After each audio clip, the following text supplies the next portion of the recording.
enggak berarti ada prosesnya juga sih sebenarnya itu. Satu. Kemudian yang kedua, sakit dengan izin Allah jadi sakit, dengan izin Allah jadi sembuh dengan izin Allah. Nah, terus masalah anak selesai.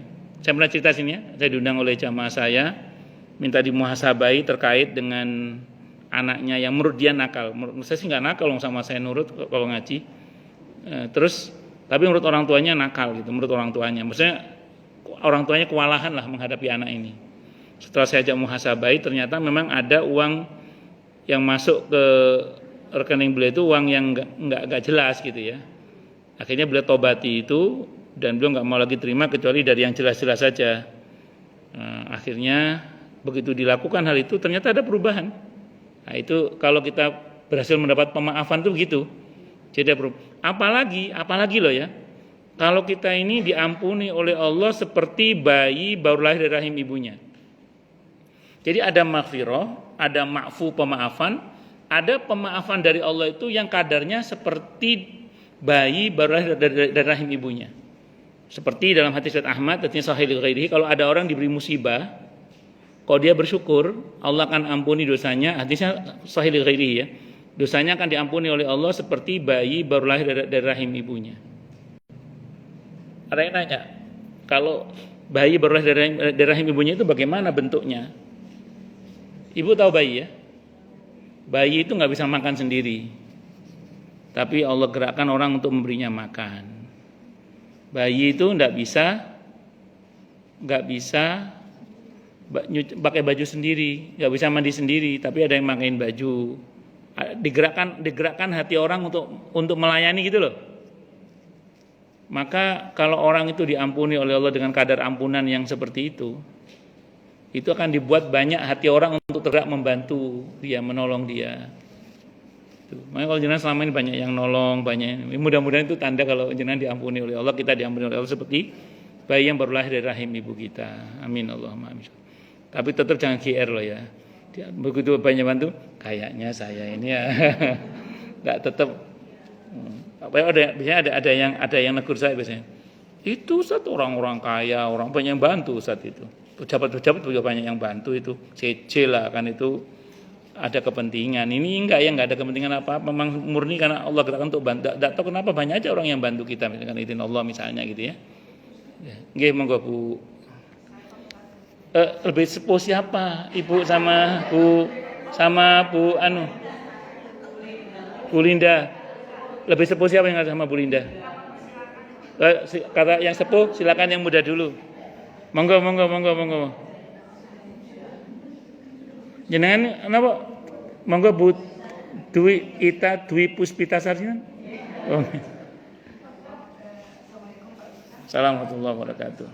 Yang ingin saya tanyakan keluar dari materi ini. Boleh. Mengenai zakat mal. Nggih. Apakah boleh zakat mal itu kita kasihkan ke bukan 8 golongan orang yang wajib kita kasih zakat mal itu, tapi ke fakir miskin yang akan kita berangkatkan umroh misalnya. Apakah boleh zakat mal itu untuk membiayai umroh seseorang, tapi termasuk golongan fakir? Itu yang pertama. Yang kedua, isopnya emas kan 85 gram ya. Terus. 85 gram dan kelipatannya. Terus. Kelipatannya terus tersisa lagi, Ustaz. Apa dihitung lagi 2,5% atau hanya 85 gram kali misalnya kali 2 kali 3, sisanya itu tidak dihitung. Nggih. Sampun? Yang ingin saya Nggih. tanyakan, Ustaz, lalu zakatnya emas itu apakah per tahun? Ada yang menyampaikan bahwa hanya 1 kali atau memang per tahun? Baik.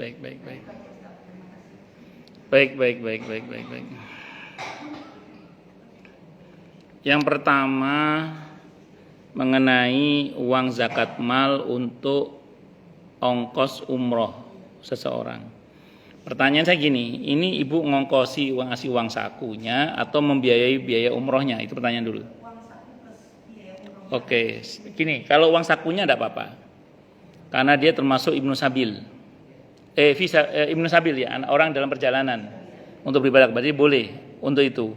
Tapi kalau untuk biaya umrohnya, saya mau terangkan dulu gini, Bu, disyariatkannya zakat, terutama zakat mal, itu sebenarnya untuk kesejahteraan ekonomi. Jadi kalau untuk umroh berarti tidak sesuai dengan spirit disyariatkannya zakat.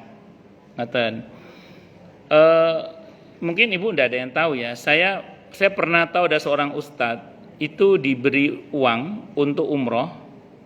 Dia ngomong ke ustadz yang lain, saya sebenarnya lebih butuh uang untuk sekolah anak saya daripada umroh. Ada yang ngomong gitu. Ada juga jamaah saya sendiri, orang yang dia nadar mengumrohkan seseorang, ternyata orang itu tidak mau. Alasannya gini, Bu, jangan umroh, saya minta uangnya aja, saya butuh untuk ini itu. Nah, sebenarnya memberikan uang itu sesuai dengan kebutuhan dia itu lebih tepat kalau untuk zakat daripada untuk umroh. Karena kalau untuk umroh itu nanti tidak sesuai dengan spirit zakat dalam syariat Islam. Itu Bu ya di antara. Tapi kalau dia misalnya dia ada mau umroh, terus kemudian dia memang mau umroh gitu ya. Terus Ibu kasih uang sakunya, itu tidak ada masalah karena dia termasuk Ibnu Sabil gitu. Kenapa Bu? Ya itu yang saya pahami ya. Jadi nun sewu jenengan sudah dari sekarang sudah mengagendakan uang zakat untuk mengumrohkan orang si mareni mawon. Ya, mending fokuskan pada pemberdayaan ekonomi baik dalam bentuk atau beasiswa sekolah atau pelunasan hutang. Pelunasan hutang. Itu seperti itu. Saya pernah ada seorang ustadz ngeluh ke saya itu, saya nggak sebut namanya ya. Beliau bilang di sini nih ustadz jamaahnya itu sibuk mendistribusikan zakatnya ke orang lain, lupa kalau ustadznya punya utang nggak lunas-lunas. Dia bilang gitu. Karena beliau bagian ngurus masjid saat itu. Ada yang begitu itu ada. Ya non sewu pelunasan hutang, beasiswa sekolah, modal usaha itu lebih tepat Bu, kalau untuk zakat sebenarnya ya. Itu satu dulu. Kemudian yang saya apakah tidak boleh? Saya nggak ngomong boleh atau nggak boleh, cuman nggak sesuai dengan spirit syariat zakat. Itu aja yang saya sampaikan itu aja. Kemudian yang kedua mengenai emas ya, mengenai emas. Emas itu kalau mau lebih tepatnya itu ukurannya adalah 20 dinar. Lebih tepatnya 20 dinar. Itu di masa Sayyidina Umar radhiyallahu an atau di masa Umar bin Abdul Aziz juga itu ditetapkan 20 dinar. Dinar itu 4,25 gram. Berarti kalau dikalikan 20 itu 85 gram. Betul Ibu tidak salah.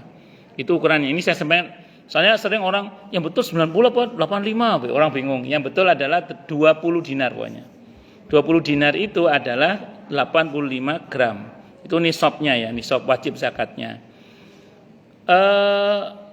Itu bukan kelipatan. Jadi misalnya panjenengan emasnya 100 gram, keluarkan zakat dari 100 gram itu. Jangan nunggu boten. Jadi Ibu misalnya kayak ada jamaah saya misalnya di Pondok Bambu itu dapat warisan emas 2 kilo dari orang tuanya. Saya itu niku sampai bingung ngetokno zakate dhek niku. Dapat warisan emas berapa? 2 kilo. Orang Pondok Bambu. Wis singkat kata yang ngono Ustaz gak kecipratan zakat ya. Goyang. Tapi singkat kata saya mau ceritain ini. Itu Bu, napa namanya? Bukan nunggu kelipatan. Jadi jenengan punya berapa, itu dikeluarkan. Ngoten. 2,5%. Iya, batas minimal wajib zakat itu 85 gram emas itu. Wis. Pertanyaan Ibu menarik tadi, sekali atau setiap tahun. Ini jawaban ada 2 pendapat. Kan pendapat yang pertama itu kalau emasnya itu bertumbuh, kan ada namanya emas subhan, itu kan sering berat badannya naik turun. Nah, kalau emasnya bertumbuh itu tiap tahun. Kalau emasnya bertumbuh. Jadi Ibu tabungan emasnya nambah terus. Nah, itu berarti tiap tahun karena bertumbuh namanya itu, bertumbuh. Tapi kalau emasnya yang duwene kutok sekali aja cukup. Ya. Tapi ini pendapat ya. Alasannya karena dia tidak bertumbuh itu. Nah, jadi ini pendapat yang pertama. Jadi kalau bertumbuh tiap tahun, tapi kalau nggak bertumbuh sekali aja, cukup. Saya itu nggak perlu lagi. Nanti kalau bertumbuh lagi baru dikeluarin lagi. Terus kalau pendapat yang kedua, mau bertumbuh, mau nggak bertumbuh, selama mencapai nisabnya keluarkan tiap tahun. Nah, saya pribadi itu lebih condong pokoknya emas 85 gram emas atau lebih keluarkan tiap tahun 2,5%. Dan itu nggak harus ngurangi emasnya. Pakai uang kita nggak ada masalah. Jadi nggak mesti sama tadi kan bingung. Niku emas 2 kilo nyicil ini pripun Ustaz? Nggak usah dicicili Bu, saya bilang gitu. Ya, biarin aja uang emasnya utuh, keluarin pakai uang aja zakatnya. Nggak ada niat keluarin zakat mal emas ini gitu.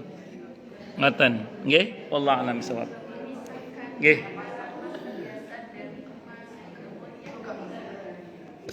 Ya kalau perhiasan asal dipakai, kalau dalam mazhab Syafi'i tidak wajib dikeluarkan zakatnya. Kalau dipakai, tapi kalau nggak dipakai tetap wajib keluarkan zakatnya. Ngoten nggih.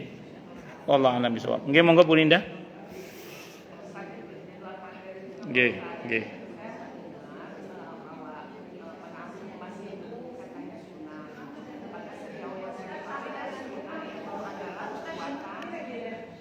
Nggih, terus.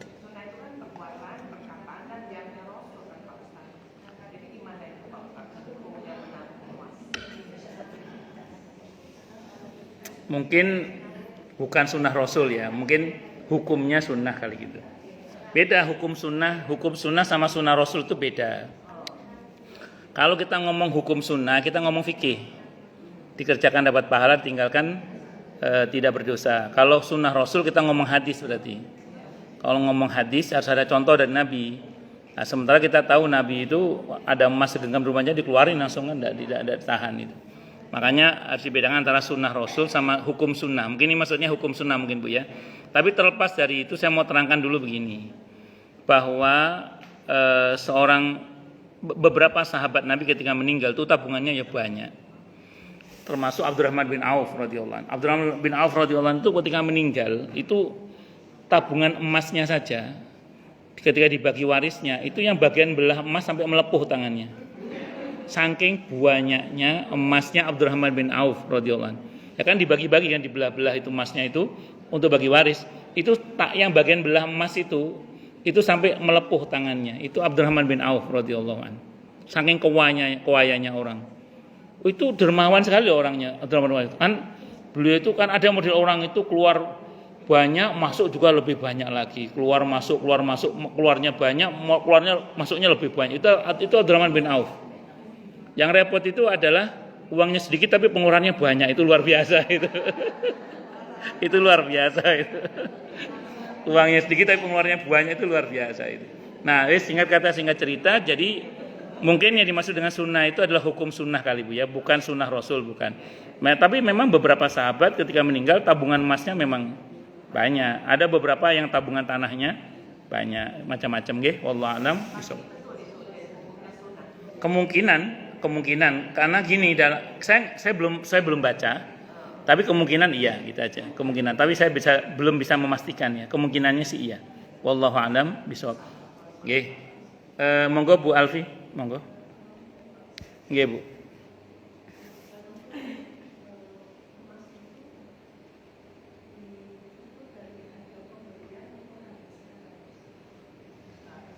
Yang ada mawon nun sewu misal Ibu punya apa?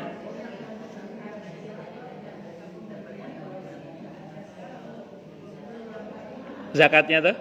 Zakatnya harga sekarang apa zakat beli gitu ya, saat beli? Sekarang Bu. Sekarang. Kalau belinya 20 tahun yang lalu ya murah banget tuh. Nggih. Iya, saya masih nututi emas murah itu. Ya. Nggih, jadi ngoten nggih Bu Alfi nggih. Cukup dulu ya Bu ya, karena saya khutbahnya agak jauh ini. Kita tutup dengan hamdalah.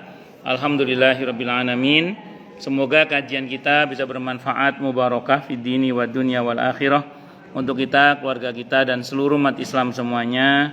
Dan mudah-mudahan kita semua dijadikan oleh Allah sebagai orang-orang yang sukses dunia akhirat, selamat dunia akhirat, bahagia dunia akhirat, dan dipermudah setiap urusan kita oleh Allah fid dini wa dunya wal akhirah.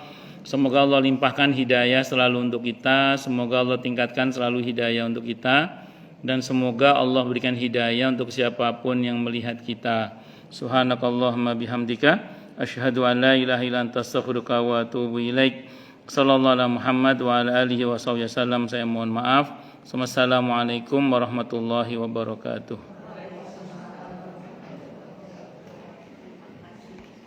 Ibu, Mas Sami.